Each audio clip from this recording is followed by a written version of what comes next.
तस्य सञ्जनयहर्ष कुरुवृद्धः पितामहः सिंहनादं विनद्यंश संगदधमो प्रतापवान। तब कुरुवंश के वयोवृद्ध परम प्रतापी एवं वृद्ध पितामह ने सिंह गर्जना की सी ध्वनि करने वाले अपने शंख को उच्च स्वर से बजाया, जिससे दुर्योधन को हर्ष हुआ। तात्पर्य: कुरुवंश को वयोवृद्ध पितामह अपने पौत्र दुर्योधन का मनोभाव जान गए और उसके प्रति अपनी स्वाभाविक दयावश उन्होंने उसे प्रसन्न करने के लिए अत्यंत उच्च स्वर में अपना शंख बजाया, जो उनकी सिंह के समान स्थिति के अनुरूप था। अप्रत्यक्ष रूप से संघ के द्वारा प्रतीकात्मक ढंग से उन्होंने अपने हताश पौत्र दुर्योधन को बता दिया कि उन्हें युद्ध में विजय की आशा नहीं है, क्योंकि दूसरे पक्ष में साक्षात भगवान श्री कृष्ण हैं।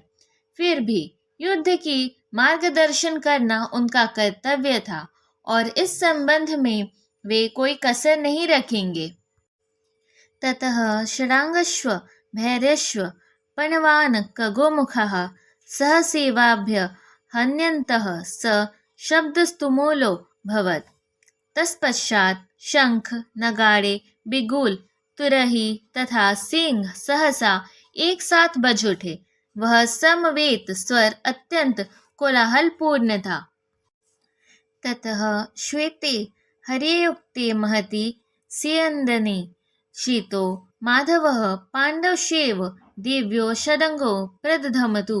दूसरी ओर से श्वेत घोड़ों द्वारा खींचे जाने वाले विशाल रथ पर आसीन कृष्ण तथा अर्जुन ने अपने अपने दिव्य शंख बजाए। तात्पर्य: भीष्मदेव द्वारा बजाए गए शंख की तुलना में कृष्ण तथा अर्जुन के शंखों को दिव्य कहा गया है। दिव्य शंखों के नाद से यह सूचित हो रहा था कि दूसरे पक्ष की विजय की कोई आशा न थी, क्योंकि कृष्ण पांडवों के पक्ष में थे। जयस्तु पांडुपुत्राणां येषां पक्षे जनार्दनः। जय सदा पांडुपुत्र जयसों की होती है, क्योंकि भगवान कृष्ण उनके साथ हैं, और जहाँ जहाँ भगवान विद्यमान है वहीं वहीं लक्ष्मी भी रहती है, क्योंकि वे अपने पति के बिना नहीं रह सकती। अतः जैसा कि विष्णु या भगवान कृष्ण के शंख द्वारा उत्पन्न दिव्य ध्वनि से सूचित हो रहा था, विजय तथा श्री दोनों ही अर्जुन की प्रतीक्षा कर रही थी।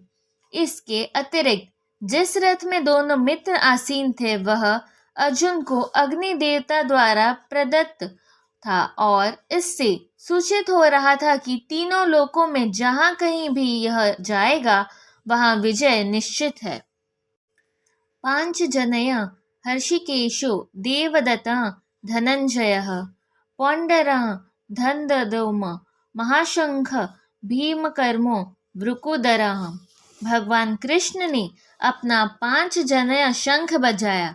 अर्जुन ने देवदत्त शंख तथा अतिभिजी एवं अति मानवीय कार्य करने वाले भीम ने पौंड्र नामक भयंकर शंख बजाया। तात्पर्य: इस श्लोक में भगवान कृष्ण को हर्षिकेश कहा गया है, क्योंकि वे ही समस्त इंद्रियों के स्वामी हैं। सारे जीव उनके भीतरांश हैं, अतः जीवों की इंद्रियां भी उनकी इंद्रियों के अंश हैं। चूंकि निवेशवादी जीवों की इंद्रियां के कारण बताने में असमर्थ है, इसीलिए वे जीवों को इंद्र रहित या निर्विशेष कहने के लिए उत्सुक रहते हैं। भगवान समस्त जीवों के हृदयों में स्थित होकर उनकी इंद्रियों का निरीक्षण करते हैं, किंतु वे इस तरह निर्देशन करते हैं कि जीव उनकी शरण ग्रहण कर ले, और विशुद्ध भक्त की इंद्रियों का तो वे प्रत्यक्ष निर्देशन करते हैं। यहाँ कुरुक्षेत्र की युद्ध भूमि में भगवान कृष्ण अर्जुन के दिव्य इंद्रियों का निर्देशन करते हैं, इसीलिए उनको हर्षिकेश कहा गया है। भगवान के विविध कार्यों के अनुसार उनके भिन्न भिन्न नाम हैं। उदाहरणार्थ, इनका एक नाम मधुसूदन है, क्योंकि उन्होंने मधु नाम के असुर को मारा था। वे गौवों तथा इंद्रियों को आनंद देने के कारण गोविंद कहलाते हैं। वसुदेव के पुत्र होने के कारण इनका नाम वासुदेव है। देवकी को माता रूप में स्वीकार करने के कारण इनका नाम देवकी नंदन है। वृंदावन में यशोदा के साथ बाल लीलाएं करने के कारण ये यशोदा नंदन है। अपने मित्र अर्जुन का सारथी बनने के कारण पार्थ सारथी है। इसी प्रकार उनका एक नाम ऋषिकेश है, क्योंकि उन्होंने कुरुक्षेत्र के युद्ध स्थल में अर्जुन को निर्देशन किया। इस श्लोक में अर्जुन को धनंजय कहा गया है, क्योंकि जब इनके बड़े भाई को विभिन्न यज्ञ संपन्न करने के लिए धन की आवश्यकता हुई थी, तो उसे प्राप्त करने में इन्होंने सहायता की थी। इसी प्रकार भीम वृकोदर कहलाते हैं, क्योंकि जैसे वे अधिक खाते हैं उसी प्रकार वे अति मानवीय कार्य करने वाले हैं, जैसे हिडिंबासुर का वध। अतः पांडवों के पक्ष में श्री कृष्ण इत्यादि विभिन्न व्यक्तियों द्वारा विशेष प्रकार के शंखों को बजाया जाना युद्ध करने वाले सैनिकों के लिए अत्यंत प्रेरणाप्रद था।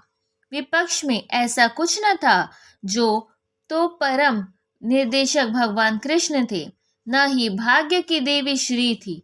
अतः युद्ध में उनकी पराजय पूर्व निश्चित थी। शंखों की ध्वनि मानो यही संदेश दे रही थी।